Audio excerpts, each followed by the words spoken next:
You understand? Naintindihan niyo kung bakit ko ginawa yon? Ah, kaya ang sagot ay 0.53. Ayan, ang 0.5328. Did you understand, class? Kasi kung itong 0.3 ano ba, 0.385 ay 75 and above. So if this is the aha, if I can, I don't know if I can draw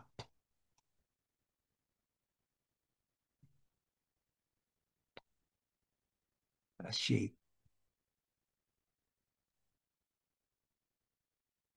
Hindi, wag na lang. Kasi, kasi ganito. Yung 75 and above is from here. Can you see my cursor? Is from here pataas. Di ba? 75 and above is from here pataas. 60 and above, 60 and below is from here pababa. So, ibig sabihin nun, if we add these two, ito at saka ito, so itong dalawa, i-add mo. Para lang yan. Ito plus ito, di ba? So, 0.44. Tapos, ganun din lang, 1 minus ito, kaya yun din ang sagot, pareha sila. You understand? Kasi, pag 75 and above, 60 and below, syempre yung nasa gitna, yun yung 65 to 75. You understand, class? Para isang calculation na lang. Class, did you get it? Class, Yes naintindihan? po, Dok. Naintindihan. Po? Sorry? Yes po, Dok. Naintindihan po. Okay, very good. Okay, what is, if the cutoff value for outright failure is placed at -2, what value will that be? Aha. So, ibig sabihin nun, ito yung given ang x, given ang z natin na point na -2. So, what is the formula? Sabi natin, pag given ang z, given ng z, okay? So, what is the value of x? Ito yung x, no? So, the formula is mu, di ba? Mu is 70, okay? Minus tayo ngayon kasi -2 minus z, no? Times 10, times 10. So, 70 minus, kasi instead na plus, kasi c is negative, kaya minus, times 10, and that's equal to 50. So, yung tawag dito, yung sagot ay 50. Okay? What proportion then of students failed? What proportion then of students failed? So, bale, kasi -2 siya, so -2, punta ka lang sa -2, ito yon, 0.00227. Ito yung proportion. So, parang ibig sabihin nun, pag 50 and below, ito yon, 50 and below, kasi ang z equal to -2 is equal to 50, di ba? 50. So pag 50 and below, yun na nag-fail. So that's equivalent to 0.0227. Kaya ito yung sagot. Well, ginawa lang na 0.0228. Okay. What is the 95th percentile score of students? Okay. Paano yung 95th percentile? Sabi natin, ang 95th percentile ay this is that value, the value ng yung what is the x, that's the x value, that's the 90th percentile, na higher siya than 95% of cases. 95%. Pag 95% ito, anong value dito? 0.5. If we are using this table, maghahanap tayo, sorry, 0.05.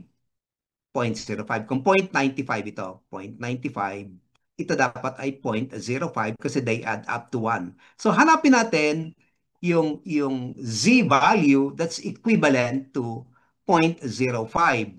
And that z value equivalent to 0.05 dito ay ito, 0.0505. So punta tayo doon sa taas, punta tayo sa taas, sandali, dito muna pala. 0.05, that's 1.6, 1.6, pero andito siya. Okay, punta tayo sa taas. Ano ba? 0.04. Kaya 1.64. Okay, yung 0.05 is 1.64. Now, using this formula, na Z is 1.64. So guys, 70 plus ngayon dito, plus rather than negative plus, instead of 2 ay 1.64 times 10 pa rin siya. Kaya 86.4 ang ating 95th percentile value. Okay? You understand, class? What spans the middle? What spans the middle 50%? Pag sinabi nating middle 50%, no? Ito 'yon, kaya nga binigay ko na itong para lang maipakita ko sa inyo. This is actually the C table, I mean the normal curve, no? So what spans the middle 60%? Ibig sabihin dito, from here up to here, from this area up to this area. So, pag middle ito, pag sinabi nating middle, so ibig sabihin ay ito ay ano ba?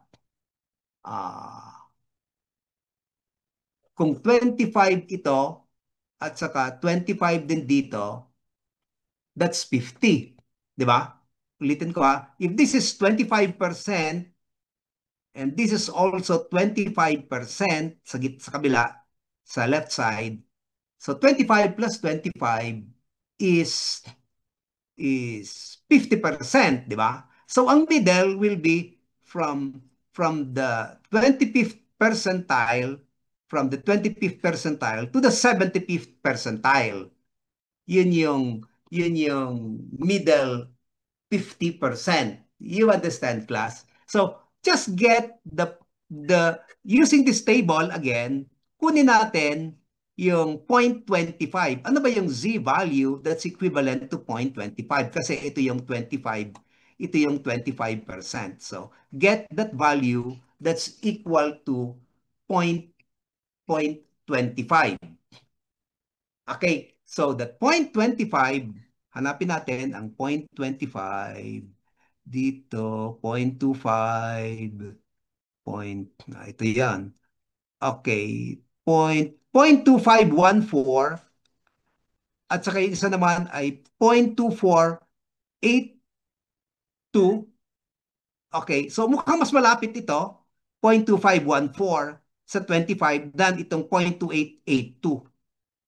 Kasi ang 0.2882 ay more than 1 minus 100 minus 82 or 1 minus 0.82, ang laki na 0.18 na yun. Ito ay 0.14 lang ang lagpas.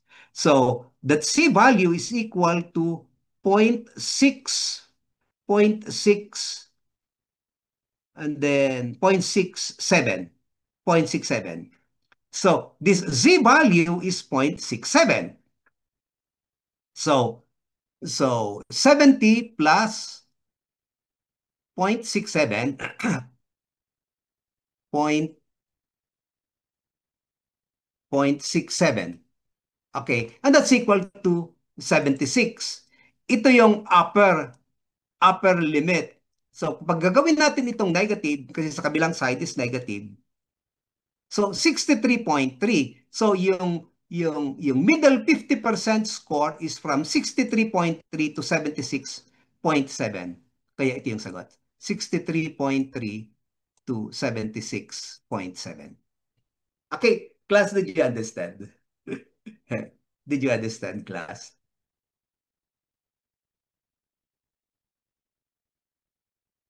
Did you get this? Did you get this calculation? Middle 50%. Hey, naintindihan nyo? Okay. Ang sabi ay yes po. Di ko alam itong yes po ay ngayon. Ay kasi kanina pa. 10:03. Ngayon lang ako, 10:15 ngayon. Did you understand this calculation? Itong 63. Kasi, kasi ang middle, okay, sabi niya ay, for review, for review ko na lang po uli. Okay, anyway. Now, another one, another calculation.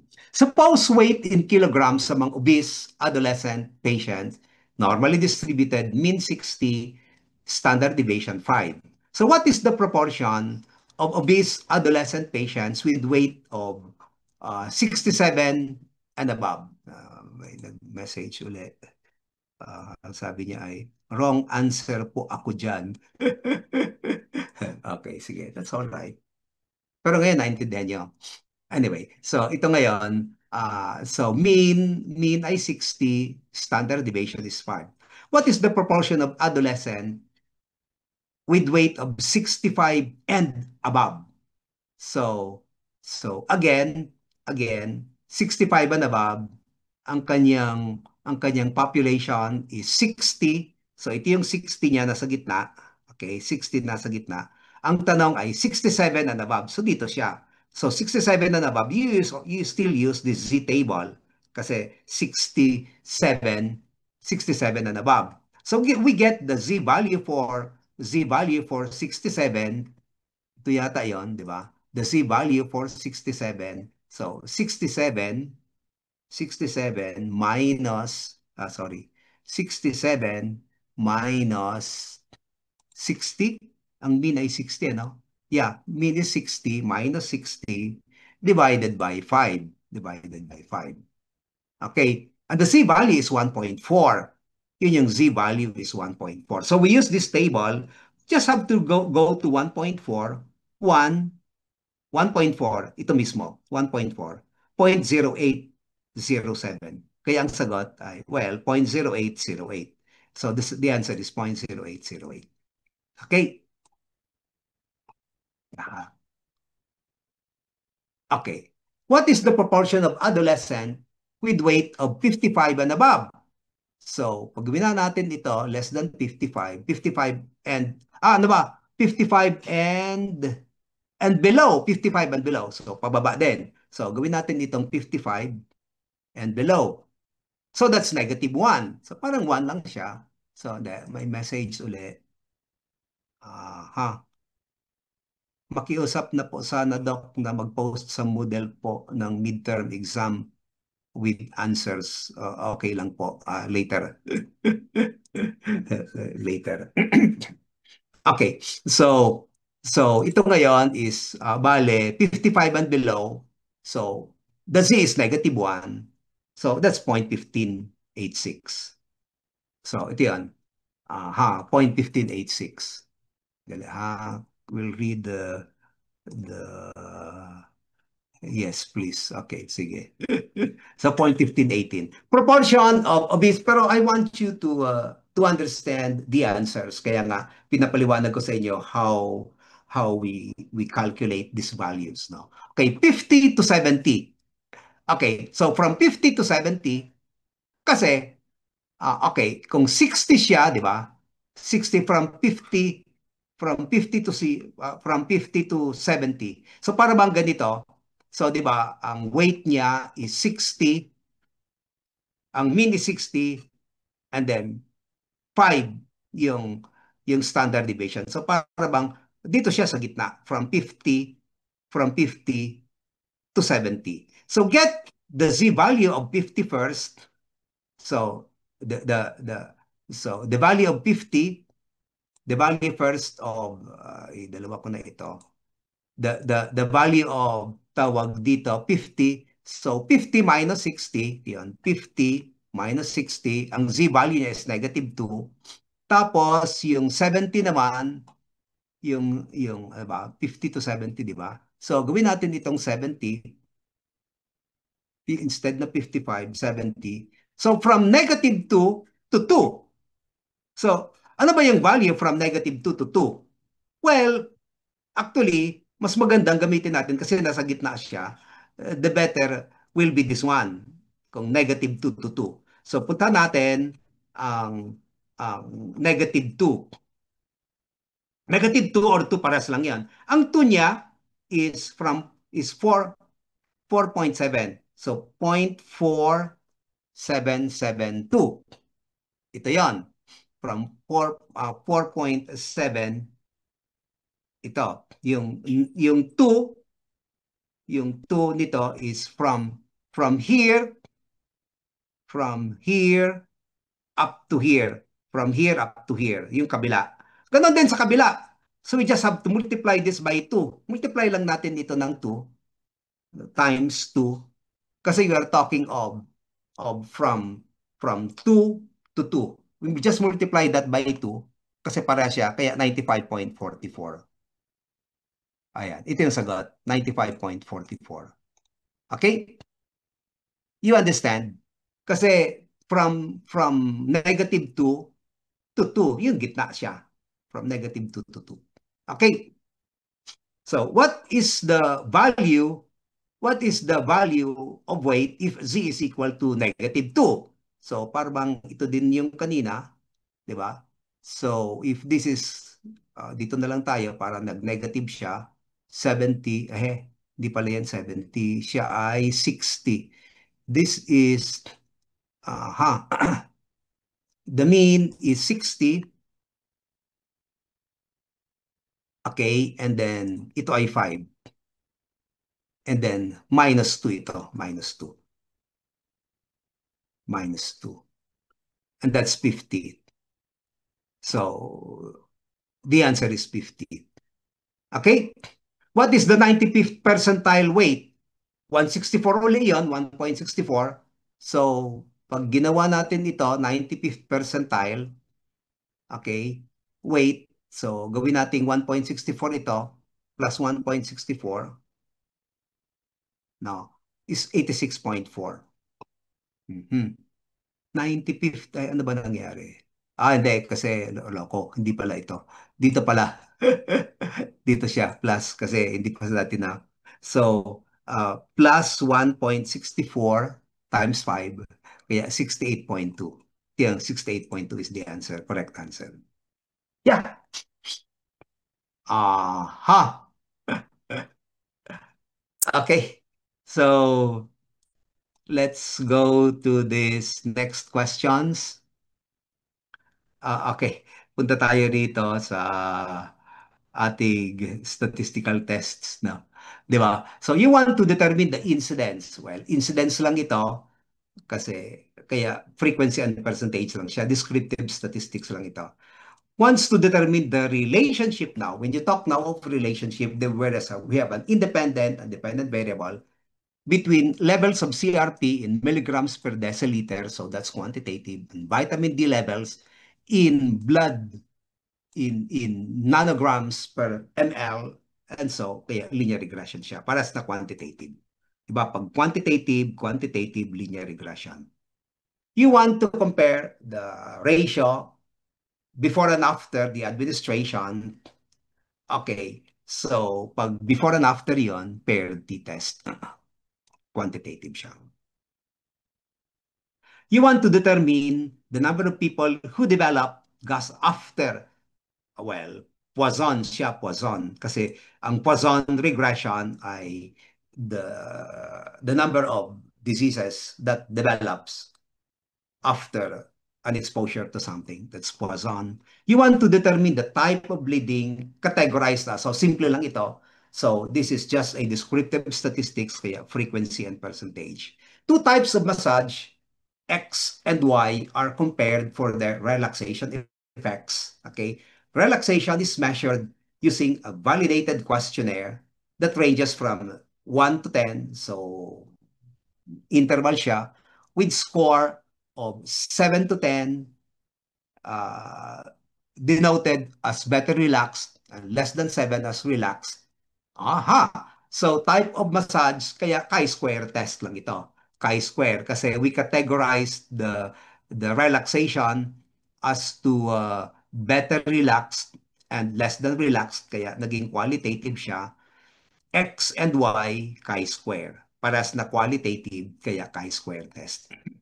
You randomly divide the class of 30 into three groups of 60, each group assigned to receive one type of two aroma essential oils, or one type of the two aroma, okay, flower or herbs, and the third placebo, 30 minutes. At the end of the 30-minute period, students take the same exam, memory, scores from 0 to 10. So, well, mukhang normally distributed siya kung 0 to 10. Okay. Okay. And then, you're talking of the three groups. Kaya, ano ba? Ano ba? Quantitative ang dependent variable. And then, the dependent is qualitative. Kaya, ano ba? You compare the systolic blood pressure in millimeters mercury of hypertensive patients before and after a massage. So in millimeters mercury, so before and after, so that's quantitative as well, paired t-test. You want to determine the predictors of bleeding post-kidney biopsy in terms of age, sex, so kung marami siya, first thing to do is a univariate analysis. That's the first thing to do.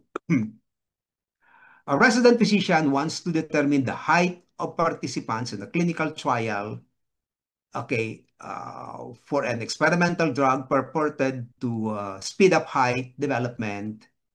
Okay, baseline height is measured, then 1, 2, 3 months after. So that's repeated measures, ano ba? You assign at random three types of teaching methods with 10 students assigned to each of the three. You give a 50-item questionnaire, which you find from previous studies that the score generated is not normally distributed. What the statistical test kasi, okay, three types of methods. Okay, and then ang ating score not normally distributed. We have three people, kaya Kruskal-Wallis. Kruskal-Wallis. Okay. You assign at random two types of teaching methods to 30, 15 students. You give 15, not normally distributed. Nagdalawa na lang siya. Kaya siya ngayon ay Mann-Whitney U test. You only now have two categories. Kanina, more than two categories. Kaya Kruskal-Wallis now Mann-Whitney U test. Okay. You assign at random two teaching methodologies, 15 students, give 50 from each. Ay, bakit naulit? Inulit. You assign at random, teaching given 15, assigned to 2, you give 50 item, exactly siya. Previous scores generated is normally, dito pala is normally. Kanina, not normally.